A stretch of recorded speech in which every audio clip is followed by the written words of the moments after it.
이제 엄마가 제가 사진으로 봤을 때 세례를 받고 있더라고요, 성당에서. 네, 성당을 믿으셨고 초등학교 한 4학년쯤 이제 엄마가 동네 그 무당인 거죠? 무당을 이제 믿기 시작했는데 천주교에서 무당으로 가는 게 쉽지 않은데. 쉽지 않은데요.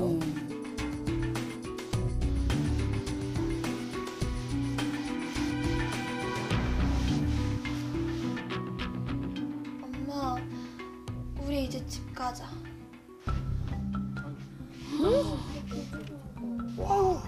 와, 신당을 저 청소까지. 뭐 청소도 하시고 막 그런 거기서 이제 잡다한 심부름도 하고. 딸이 왔는데도 지금 뭐 본체만 차고 가시네. 전 깊게 빠지셨구나.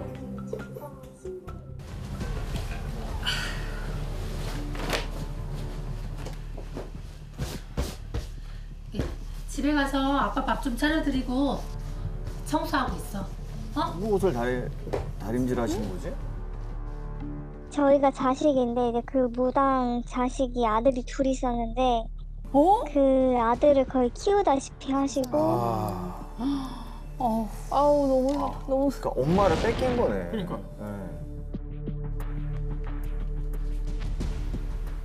애들 아빠가 동자신 옆으로 가겠어. 곧 죽어. 아이고 보살님 저 좀 도와주세요. 근데 또 저렇게 얘기를 하면은 겁나죠. 심리적으로 이게 네. 되어 있는 거지. 이게 가스라이팅이에요, 맞아요. 신이 노하셨어. 달래드려야지. 굿밖에 없어. 굿해야 돼 당장. 굿이요? 예, 해야죠. 굿이 돈이잖아요. 아, 엄청 비싸요, 굿이. 이제 아빠가 빨리 죽는다 이런 얘기를 했어요. 그래서 그때 충격을 먹고 굿을 뭐 해야 된다면서 그때 굿도 하고 또 굿 하는데도 뭐 몇 천만 원씩 쓰시고 그러셨거든요.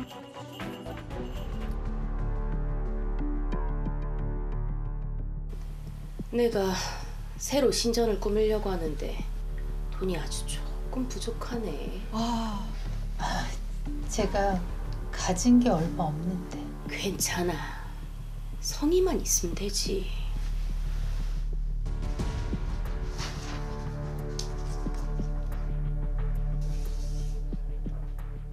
보증을 줬다고요? 야. 아, 가진 게 없다니까 괜찮다는 게 나는 안 받는다는 줄 알았더니. 보증을 썼거든요. 그 무당한테 엄마가 보증을 써줘서 이제 집도 날리고 집에. 1, 2천도 아니고 몇 억씩 이렇게 몇 억? 날리게 됐으니까. 심각해요. 몇 년 후? 야, 그럼 계속된 돈을 계속. 얼마 안 돼요. 이제 뭐야? 잠깐만 저기 야. 믿는 분이 바뀌었어. 아이고 보살님 복 많이 받으실 겁니다. 제가 보살님을 위해 더 열심히 기도 올리겠습니다. 네, 절을 다니시는데 뭐 절에서 뭐 굿을 한다고 하는데 솔직히 절에서 무슨 굿을 하냐 이러면서도 거기서도 이제 잡심부름 같은 거 하고 또 거기도 아침마다 가서 뭐 손님 맞이하고 차 내오고 뭐 돈도 안 받고 무급으로 그런 일을 하시더라고요. 아, 또 절에 가서 그 무당집에서 했던 행동을 절에 가서. 그대로 네. 저건 신앙이라고 볼 수가 없어요. 그렇죠.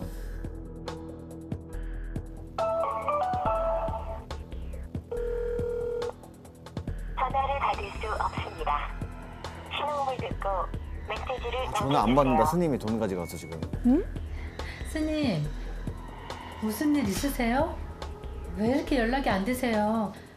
이거 들으시면 꼭 연락 주세요. 이제 거기도 이제 사기를 당했는데 이제 저희한테 말은 안 했어요. 이제 굿한다 하고 이제 돈 받고 이렇게 도망을 갔다고 하더라고요.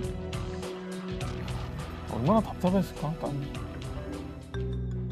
최근에 있었던 일인데 이제 본집에 내려갔는데 제가 있는데 한 10분 정도 있다 집사라는 사람이 왔어요. 집에. 안녕하세요. 처음 뵙겠습니다. 김 집사님이시죠? 당장 나가. 제가 어제 밤새 운전을 좀 해가지고 좀 쉬고 있었거든요. 나가라고. 어른 말이 웃음니? 나가라고. 남의 집에서? 아니 여기 저희 집이에요. 집사님이 뭔데 나가라 말아 그러세요. 나갈 거면 집사님이 나가세요. 아니 어린 게 싸가지가 없어. 저렇게 얘기한다고? 엄마, 이 사람 뭔데 나한테 나가라 그러는 거야? 지금 나가세요. 신고하기 전에. 그래서 제가 이제 경찰에 신고를 하려고 무단 침입 아니냐. 아주 망나니를 키웠네. 석탄을 키웠어. 왜 엄마를 미치세요? 당장 나가세요. 신고하기 전에. 나가. 네가 나가라고. 네가 나가라고. 아, 이거 지금 드라마 아니죠? 아우 답답해. 아, 이게 실제 상황이에요? 엄마. 저는 그때부터 이제 배신감이 확 느껴졌죠. 이게 내가 아는 엄마가 맞나 싶을 정도로 그때부터 이제 울컥하기 시작하고 이제 엄마가 이제 이성적인 판단이 안 되시는군요. 많이 빠지셨네요. 시간이 지나고 그 사람도 한두 시간 있다가 그 집에서 나가더라고요. 엄마. 어떻게 나한테 그럴 수가 있어? 네가 나갔어야지. 왜 어른 말을 안 들어? 엄마. 나 엄마 딸이야. 치료가 필요하시구나. 아우 너무 답답해. 내가 나가는 게 아니라 그 사람이 나가는 게 맞는 거라고. 진짜 이해가 안 되죠 일단. 어떡해요. 저는 너무 이해가 안 돼요 아직도. 그냥 뭘 그렇게 의지를 해야 되는 건지도 모르겠고. 그렇지. 우리도 안 되는데 딸은 얼마나 안 되겠어요. 그 이해가 안 되면서 막 눈물 날 것 같아. 그럼요. 엄마가 이제 다음날 그래서 교회를 갔다 오더니 또 뭐가 세뇌가 됐는지 너 집에서 나가. 에? 우리 집사님이 그러시는데 네가 우리 집에 있으면 안 된다고 하더라. 어? 엄마. 뭐 하는 짓이야 지금? 나가. 엄마. 빨리. 집에서 나가라고. 나 이게 진짜 이해할 수가 없는 거예요. 제 평생 살면서 이런 일이 한 번도 없었는데. 그래서 제가 이제 제가 집을 이제 나왔죠. 나가라고 하니까 못 견뎌서 스트레스 받고 그래서. 그 문제가 이 가스라이팅을 하는 사람들은 보편적으로 자신이 조종을 잘 하기 위해서 주변 사람들하고의 관계를 이렇게 단절시키기 때문에 이간질 사이비 종교 특징이죠. 그런 게 있어요. 그렇게 하는 부분으로 보여요. 그러니까 우리가 아는 어떤 일반적인 교회로 좀 보이진 않거든요. 자세한 얘기는 교회의 모르겠지만. 문제라기보다는 그 어머니와 집사님과의 관계의 그렇죠. 문제인 것 같아요. 종교의 문제가 아닌 것 같아요. 사람과 사람과의 문제인 것 같아요. 와, 진짜 믿어지지가 않네요. 근데 이제 이상한 장문이 오는 거예요, 엄마가. 엄마 문자로 저한테. 문자로? 난 네가 왜 이렇게 컸는지 모르겠다. 네가 이렇게 크라고 내가 널 배 아파서 낳은 게 아니야. 내가 널 잘못 키운 것 같다. 뭐? 넌 왜 이렇게 큰 거니? 좀 뭐 잘못 키우니 뭐 이렇게 막 문자가 오길래 계속 연속으로 그렇게 오길래 제가 엄마를 차단을 시켰어요. 아이고. 무섭지. 엄마 같지 않으니까. 지금 실제로 어머니가 사연자께 보내신 문자 내용을 보내주셨다고 합니다. 와, 진짜 장문에 어떤 문자를 보내주셨네요. 내 딸이 아닌 괴물을 보고 있는 느낌이 든다. 라는 말까지 하셨어요. 근데 저런 내용을 실제로 보냈다는 게 참 믿겨지지가 않아요. 보통 저렇게 장문의 문자를 쓰면서라도 생각이 정리돼서 네. 아 이거 이러지 말아야겠다 생각이 드는데 진짜 확신에 가득 찬 저런 문자를 보니까 섬뜩하네요. 너의 모습에서 괴물이 보인다. 이거는 정상적인 사고방식이나 상태에서는 쉽게 나올 수 있는 얘기 같진 않거든요. 그런데 이 어머니를 보면이 이번 일뿐만이 아니고 그 전부터 계속 같은 패턴이시거든요. 그러니까 이 어머니의 심리적 문제가 굉장히 크게 보이고 가스라이팅 하는 사람만 바뀌고 있지 이 어머니 거기 삶에 굉장히 익숙해져 있는 그런 느낌이 들고 그게 문제로 보이지 않아요. 그 사람과의 관계가 내가 끊어질까 봐에 대한 두려움이 훨씬 더 커버리기 때문에 딸을 단절시키는 그런 자식도 이렇게 큰일이다. 네, 여보세요. 안녕하세요.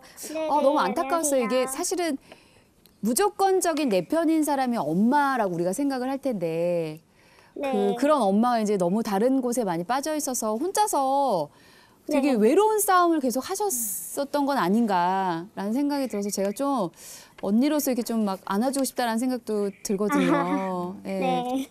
목소리는 그래도 근데 밝으시면서. 저는 반대로 이렇게 생각해요. 얼마나 힘들었으면 본인이 이렇게 씩씩하게 살아야 되는 여태까지 30년을. 그렇죠? 네. 어떠셨어요?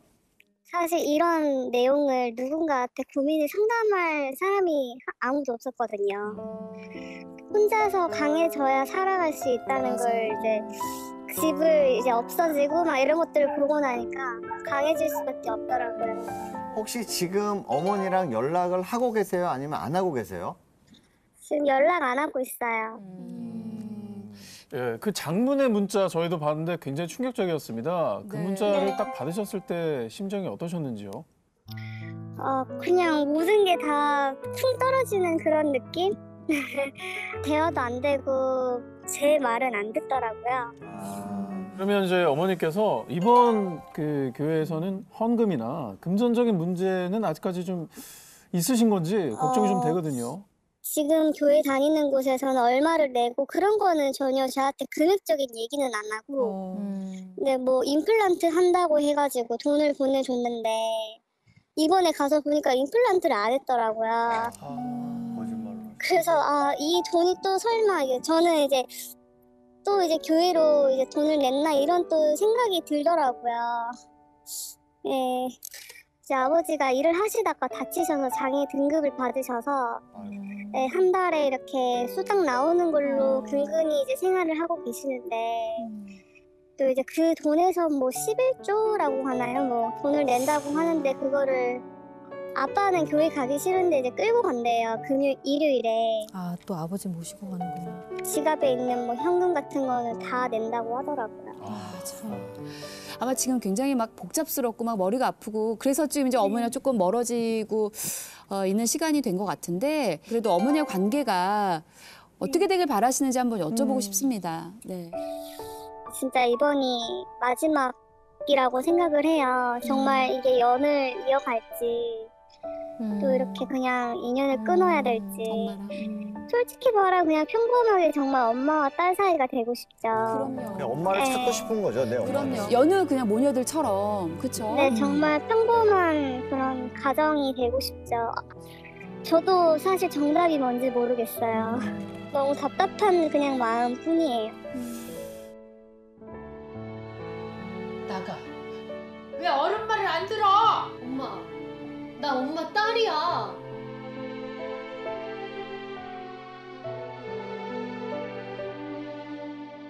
이 문제가 굉장히 심각해 보이고 또 우리 가족들의 도움이 절실하게 필요한 상황인 것 같습니다. 네. 그래서 조금 몇 가지를 여쭤보고 문제를 해결할 방법을 찾아보도록 할게요.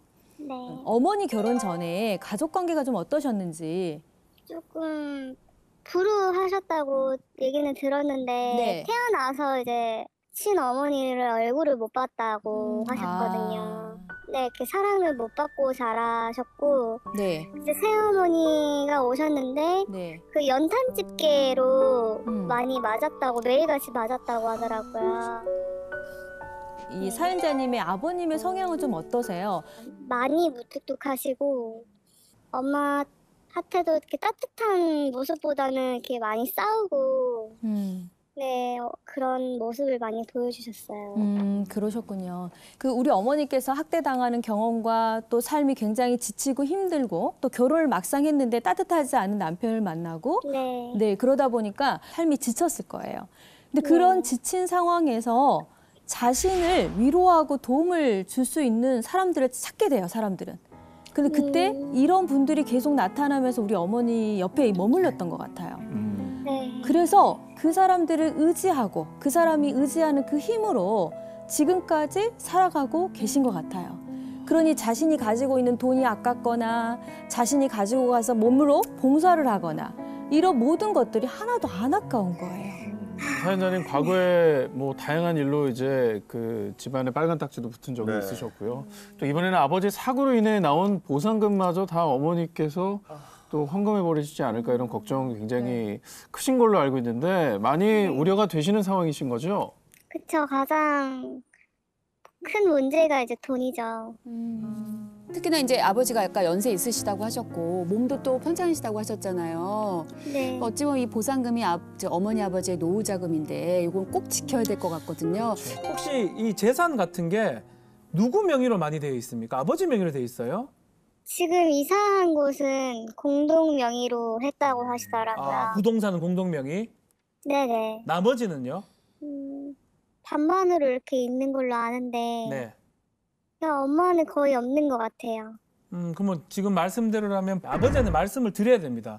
아버지가 만약에 이 명의 재산을 어머니한테 주거나 아니면 어머니가 가는 교회에 헌금하거나 뭐 이런 일이 걱정스러운데 이걸 막을 방법은 사실 없습니다.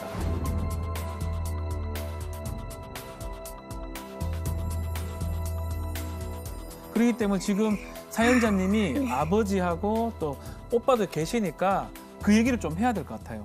재산 같은 거 할 때 좀 우리랑 같이 상의를 하자라는 얘기를 충분히 해놔야 됩니다. 안 그러면 나중에 큰 문제가 될 수 있는데 혹시 논의 같은 거 한번 해본 적 있습니까, 사연자님? 논의는 아니요, 안 해봤어요. 근데 왜냐면 아픈 곳을 찌르는 거니까. 피하는구나. 네. 풀려고 하죠. 그치, 관여하면 또 이제 아버지도 아픈데 상처 받으실 것 같아서. 저는 사실은 지금 어머님, 아버님이 지금 계신데 사연자님이 조금 제한을 좀 했으면 좋겠어요. 왜냐하면 생활에 방해될 정도의 헌금은 안 되는 거거든요.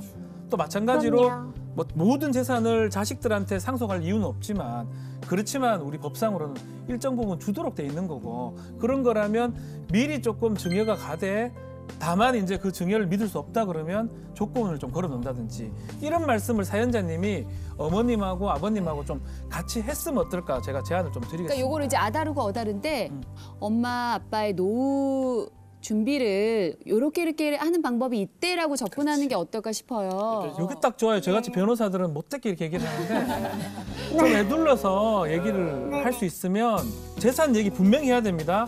왜냐하면 노후라는 것도 있고 이것을 어떻게 돌릴지 또 상속도 문제가 될 거고 세금도 문제가 세금이 그렇대 이런 핑계를 대면서 그것도 타이밍이 중요하니까. 그리고 아버지한테 좀 인식을 시켜줘야 됩니다. 그래서 사연자님이 우리 지금 지혜 씨 말대로 제 말대로 하지 마시고요. 지혜 씨 말대로 아주 좀 부드럽게 법률 얘기를 조금 했으면 좋겠습니다. 어머니가 의존을 해야 되는 사람이 누굴까요? 남편이죠. 가족이죠. 네. 네, 가족이 맞습니다. 그렇죠. 그런데 제가 보니까 이제까지 누구도 어머니의 편을 들어줄 수가 없는 상황이 되었던 것 같아요. 그러니 어머니는 계속 다른 사람들에게 의존하는 능력들만 계속 커지고 가족과 함께하는 것에서 행복을 느껴본 적이 별로 없는 그런 느낌이 들고 있거든요. 네. 그런데 이걸 어떻게 하셔야 되냐면 저는 조금 심각하게 보여서 어머니 두고요. 이 아버님과 우리 오빠하고 셋이 같이 만나서 이야기를 좀 나눠봐야 될 것 같아요. 그리고 의논을 하셨을 때 아버지에게도 아버지의 인생에서 중요한 부분이라는 걸 조금 얘기해 주시는 게 중요할 것 같고 이 4명의 가족이 다 모였을 때 행복하다는 믿음이 생길 수 있는 그 환경을 계속 조성해 주시는 게 좋을 것 같은데 어머니가 하고 있는 모든 일에 대한 지지를 조금씩 해주는 게 중요해요. 그리고 좀 더 좋은 방법을 말씀을 드리면 저는 이 어머니의 심리치료가 조금 필요하다고 생각이 듭니다. 가족 심리치료센터를 가셔서 가족이 다 같이 행복해질 방법을 찾자고 해서 어머니를 모시고 거기를 가시는 게 일단은 중요할 것 같고요. 우리 어머니께서 어렸을 때 받은 그 학대에 대한 치료가 전혀 돼 있지 않으면 이게 계속 같은 문제가 발생할 것 같아 보이거든요. 자, 말씀 들으시니까 어떠세요, 사연자님? 조금 더 제가 가족한테 신경을 써서 잘 풀어 나가야 될 것 같아요.